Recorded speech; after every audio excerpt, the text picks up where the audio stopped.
obviously excited to be in Chattanooga, and I'll answer any questions that you may have. You want to talk about the SEC rotating schedule that came out today? I think you'll play your non-divisional opponents twice over 12 months. Right.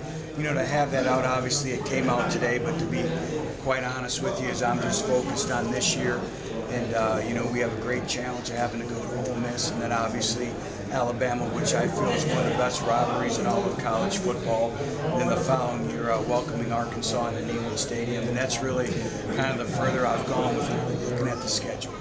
Talk a little bit about the offensive defensive lines there, the attrition we've suffered there, and where it stands going into this fall. Well, it's going to be a great challenge. It's going to be a great challenge because the SEC is a line of scrimmage league, and we're going to be forced to play true freshmen, and we're basically going through the realities of building a football program. But I'm also excited about it, and we have to have a great summer. We have to get bigger, stronger. We welcome the rest of our signing class in a little over a week, so excited about that. And a lot of individuals have elected to stay for many term to help in that overall growth and development, not only on the field but also in the classroom as well. I thought our offensive line took some major strides in moving forward by the end of spring. How much time do you expect Jalen Hurd to play? Well, he has to be ready to play. He's going to be given every opportunity. We have no choice. I thought Marlon Lane did a great job of really providing some stability to the running back position, but we're going to rely on Jalen a lot. He has to have a great offseason of really building up the stamina and the durability that it takes in a running back at our level. A.J. Johnson was in preseason All-American the other day. What more are you expecting out of him this season? Well, I think he has a lot of room for continued growth and development, and one of that is obviously the leadership. But we've also challenged him on, being able to rush the passer, from a linebacker position when we bring pressure, but also in his coverage skills as well. And he's as hard a worker as we have in our football program, and I know he's very determined right now and very focused. Which Donnie made it sound like you've kind of taken him under your wing a little bit, try to show him the ropes of being a new coach here in Knoxville. What's kind of been your message to him and your interactions with him over the last few weeks? Well, I think one of the biggest things is telling him where to eat within Knoxville. So I've given him the lay of the land in terms of restaurants. But I tell you what, it's been great spending time with him and talking philosophy, talking about developing toughness, mental conditioning, and really getting to know him not just as a coach but as a person. And we've really kind of hit it off. And so I look forward to really growing and elevating our relationship. And there's so many parallels between basketball and really any sport, football, and just the grind that it is in working through some things. Butch, when you address fans at occasions like this, how do you balance? You're trying to get fans excited, understandably, but yet at some point you also want to temper their enthusiasm and the reality of where the program is.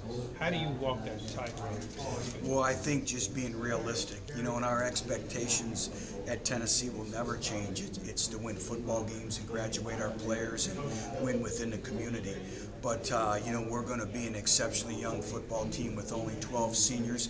We may be the youngest football team in all of college, but also the schedule. But also it's exciting. I think people can feel the positive energy that's surrounding our football program. And really, being on the caravans and getting around our great fans, they've really been realistic. They understand. I think they're excited to be going through the building process with us, with the influx of young talent coming in and really developing this football team week in and week out. Second season for a lot of coaches in the SEC has been sort of a breakthrough. Do you anticipate that in your second season?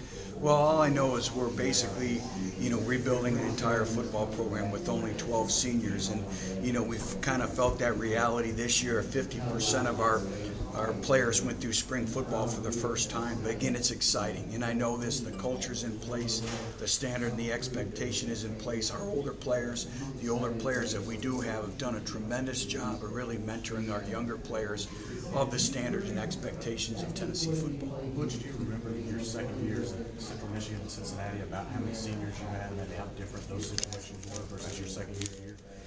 Each team is different. Each season is a story in and of itself. But our last year at at Central Michigan. We finished ranked in the top 25. I believe we have 12 players off of that team that are currently on NFL rosters, and then I believe 15 that are playing professional football. We were a senior and junior dominated football team, whereas at Cincinnati we didn't have, I want to say we had 12 to 14 seniors, so we were a young football team. So it's all different. I think really when you look at it, it's not just the senior class, but the quality and depth that you have, within your junior and your sophomore classes as well. We're in Chattanooga. Do you know anything at all about getting ready for Chattanooga for next season? Do you know about the box at all? Well, David Blackburn's a great friend of mine, the athletic director, and I have a tremendous amount of respect for what they have. But to be honest with you, I've been focused on just one step at a time, and that's recruiting and going through spring football. And now when our coaches get back off the road, that's our time for the little time that we do have. We'll start preparing for opponents, and they'll be one of them. In talking with Donnie, even sharing philosophies, was there any one main point that you guys really connected on that you could maybe give an example of?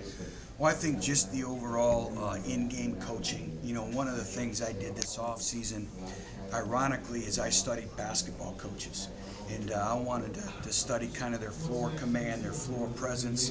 In basketball, you have to coach on every single possession, how they manage the bench, how they manage the grind. And obviously, Coach Spoelstra with the Miami Heat has been a tremendous resource, but also went to a bunch of NCAA regionals and just kind of sat back and watch the overall coaching demeanor. So, for instance, on the car ride down here, we're talking about command of timeouts, and what you're doing, from diagramming last second plays. How many times do you practice them throughout the course of a season? Managing, the mental aspect of, you lose a game or you win a game, getting your team focused to play the next day or two. So a lot of that, we spent a lot of time talking about that. But just overall recruiting as well, the structure of recruiting.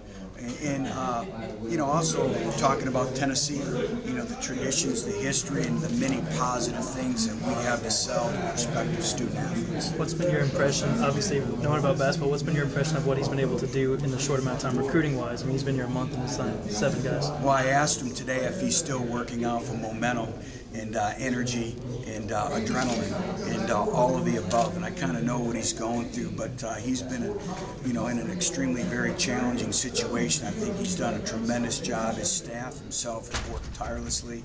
There'll be nights where I'll call him at 11, 11:30. They're still in the office grinding it out. So, his work ethic. But, I think when you talk about similarities, we're very appreciative of the opportunity to be here at the University of Tennessee. It's a very special place. But you talked about studying basketball coaches. How can that help you as a football coach? That's something that you've studied other coaches elsewhere before that you do a lot. Well, I think you can learn a lot. You can learn a lot from, I studied Coach Serrano in the dugout, the weeklies. I like just studying how they manage people. So much of running a football team or any sport or an organization is how you manage people, the leadership styles, how do you get the most out of people. So, if you can improve in one area, that you become a better coach. You seem to embrace the fact that coaching Tennessee football is more than just coaching Tennessee football, events like this and getting the brand out there. Well, it is. You have to wear so many hats. You have so many different things. And to me, that's what makes this job very, very special. Obviously coaching is first and foremost, but it's running an organization. It's being a CEO. It's being a leader of people. It's being able to get the most out of colleagues and your players, but also our great fan base. We have such a great product to sell, and we have a lot of work to do. But I think we're in the early stages of building something very, very special. So anytime you can reach out, tell your story, and get a chance to be around your great, passionate fan base, I look forward to nights like this. Thanks, guys.